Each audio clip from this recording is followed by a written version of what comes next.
Today we're going to talk about another very important aspect of homeschooling high school, of planning your homeschool high school. And I think you're going to find that if you combine this week's episode with last week's episode, you're going to have a lot of your fears or your concerns or your worries or whatever you want to call them. I think a lot of them are going to be eased, and you're going to find that this is really going to be doable, and it's not going to be as difficult or as overwhelming as you thought it would. I'm so excited to share what I have with you today. So let's get right to it. Last week, as a recap, we discussed your state homeschool law. And we discussed what you need to look for in that state homeschool law, how to understand what you find there. And you discovered, if you did your research, if you did your homework, you discovered that your state homeschool law doesn't really, for the most part, specify a whole lot. And even those states that have a more stringent or a more specific homeschool law, you still have so much freedom about how you go about that. And you still have a lot of room to do what you want to do.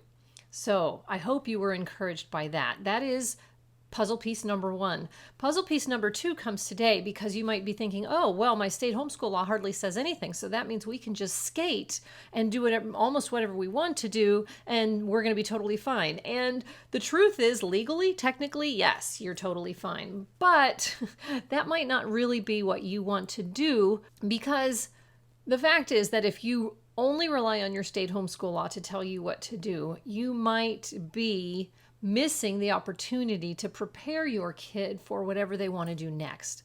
And actually, almost all the time, I give surveys out to my email people or to my Facebook group, and I ask them what is the type of information that they want to know the most. And invariably, they want to know how to prepare their kid for college. That is, at least when you're starting the high school years, that is the number one goal that parents have for their kids during the high school years. Your kid may not know what they want to do. Your kid may not know where they want to go to school or what they want to major in. That's certainly very, very common, at this time of life, 8th grade, 9th grade, they may have no clue. You, though, don't want them to miss out if they end up deciding to want to go to college. It's not like you're saying, oh, they have to go to college. Well, some of you might be saying that. But in general, it's that if my kid decides they want to go to college, I want to make sure they have everything that they need. And so that's what today's puzzle piece is all about. It's how do you find out what you need to accomplish during high school in order for your kid to be ready for the goal of getting into college? We'll talk about other goals too today, but mostly we'll concentrate on getting into college. So here's the deal. It's super easy. You just have to find out what the requirements are and then work backwards. So how do you find out what the requirements are to get into college? They do vary by college, but you can get a general idea. Go to college websites. Pick out 4, 5, 6 colleges of varying levels, if you will. Don't go to an Ivy League school unless your kid is actually legit interested or has the capability to get into one. Mostly pick maybe a state school, maybe the local community college, maybe a small private school, a couple more along those lines, and take a look on their website at the admissions requirements that they are expecting kids to have taken in high school in order to be accepted or to apply at this college. Every college is going to have that information somewhere. You'll either find it on a page on their website, or you might have to download a catalog, but every college is going to have that information. They're going to tell you exactly how many credits of English that kid should have in high school, how many credits of history, how many credits of science, how many credits of math. Some of them might specify foreign language. Some of them might specify specific courses, American history or British literature or what have you, government, economics, biology, chemistry. It just depends on the college. And your kid may not know where they want to go yet, so you might not be able to tailor that specifically to the college that they want. That's why I suggest you look at 4 to 6 colleges. You can get a general idea of what most colleges tend to be looking for, and then you would plan your kids' high school years around kind of that conglomerate, if you will, so that you'll know that you're going to meet the requirements of most colleges. And then as we get closer down to senior year and that time when they're actually going to apply, then you're going to look those up again for the schools that they are extremely interested in. Make sure you haven't missed anything that that particular school might actually say. It's a super confidence boosting thing to do, to go look at these college requirements and notice that they are not that difficult. They're just not. College requirements spend most of their effort on core courses.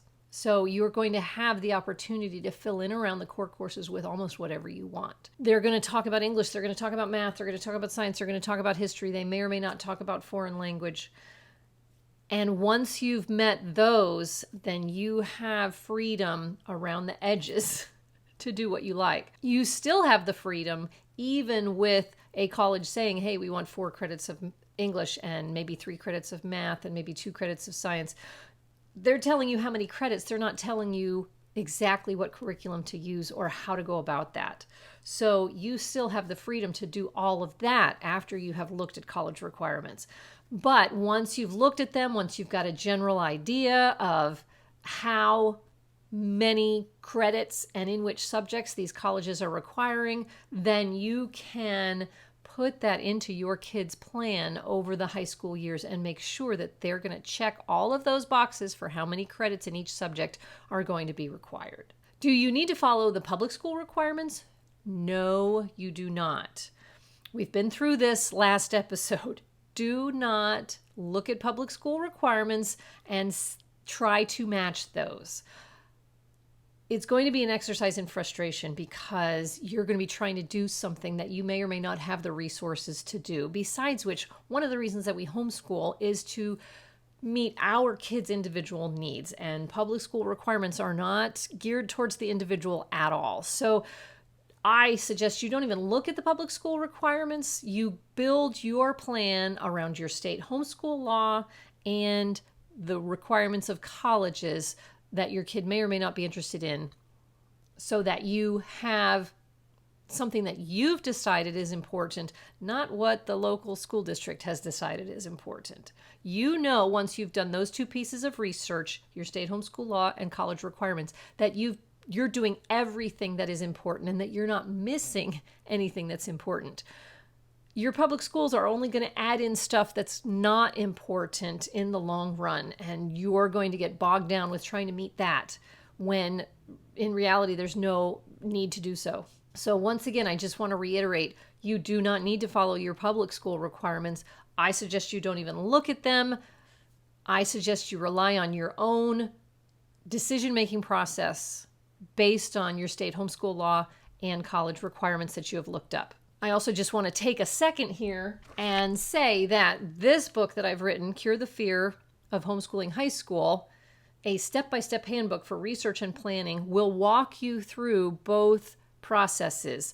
First, the process of checking your state homeschool law, and second, the process of checking college requirements. And there is a printable in here too, a form that you can fill in of various colleges all on the same piece of paper so that you can compare how many credits in each subject each one wants. This book also will take you from those pieces of research through the process of making decisions about them and building a plan for your kid from 9th through 12th grade. So I just, recommend you check it out if you're looking for something like that so that you don't get distracted by all the noise out there and everybody telling you what you should do. This helps you make the decisions for yourself. So again, that's Cure the Fear of Homeschooling High School, and I will obviously put a link to that in the show notes. So where on the website are you going to find this information, that college website that I told you to go look at? You're going to have to click around. Every college website is different. And I forgot to mention, in my book, Cure the Fear, there's a link that will take you to a video that I made where I walk you through going to 2 or 3 colleges and exactly how on those websites you can find it. Gives you tips about the types of things to look for, and then, okay, this is what that requirements page is actually going to look like. So that's something too about this book. If you're not using that, then you're just going to go to the website, and obviously the first click is going to be under admissions.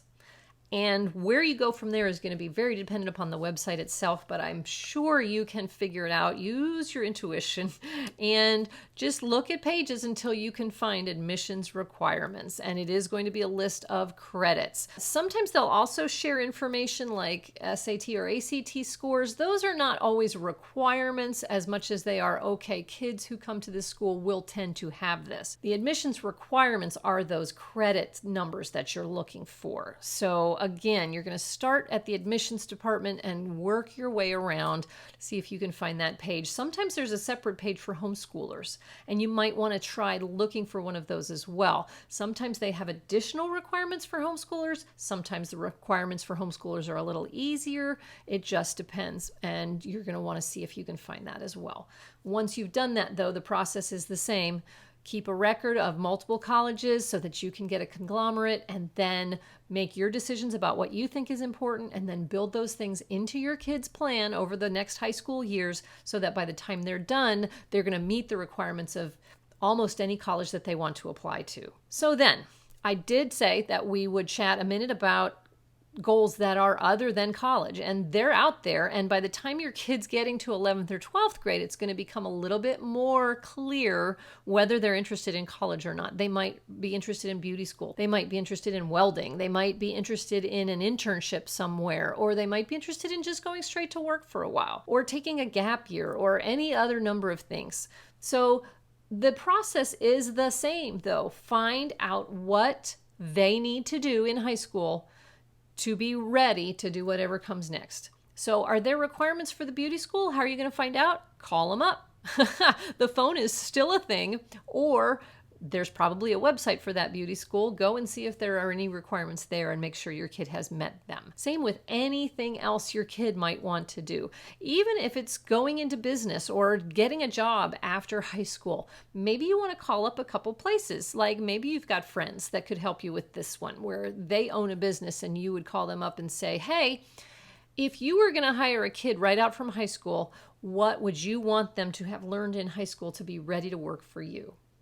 And it just depends on the job. They might say, nothing, we'll train them here. Or they might say, hey, what about a business course? Or what about a typing course? Or I have no idea what they might say. But you get the idea. Do your research into what it will take for your kid to meet their goals, and then build those things into the plan. Again, I cannot emphasize enough how much this will build your confidence to make sure that you're not missing anything that your kid is going to need. You're not going to miss anything important because you've done the research and you have made the decisions based on the research that you did for yourself. You're not listening to 500 people around you. No, you're going out and finding out the information for yourself. It makes a huge difference when it comes to feeling good about what you're doing. Another aspect of this is, what do you think is important? Aside from what the colleges are going to want to see your kid to have done, or the other requirements that a different goal may need your kid to do before they graduate, what do you think is important to have done before graduation? Do you think life skills are important? Build them into the plan. Do you think personal finance is important? Build it into the plan. Do you think it's important that your kid know about health and nutrition or first aid? Do you think it's important that your kid have some kind of a skill? Build those into your high school plan. You're the parent. You know what your kid does best with. You also have life experience, so you know what your kid might need, perhaps better than they do. Feel free to build those things into your plan. Because, again, there's more to it than just meeting the state homeschool law. And there is even more to it than just meeting college requirements because they are going to be based on core courses only. There's more to a high school education than just core courses. So think about what you want, what you think is important that a teen know before graduation, and build that into your kid's plan. And there you have it. Easy peasy, really not difficult. Takes maybe an afternoon for you to look up college requirements and see what they are, and then you know. And we'll come back next week and talk about core courses, electives, credits in general, so that you know how to take this information that you've got and put it into the plan in a practical, doable way. So I'll look forward to being with you then.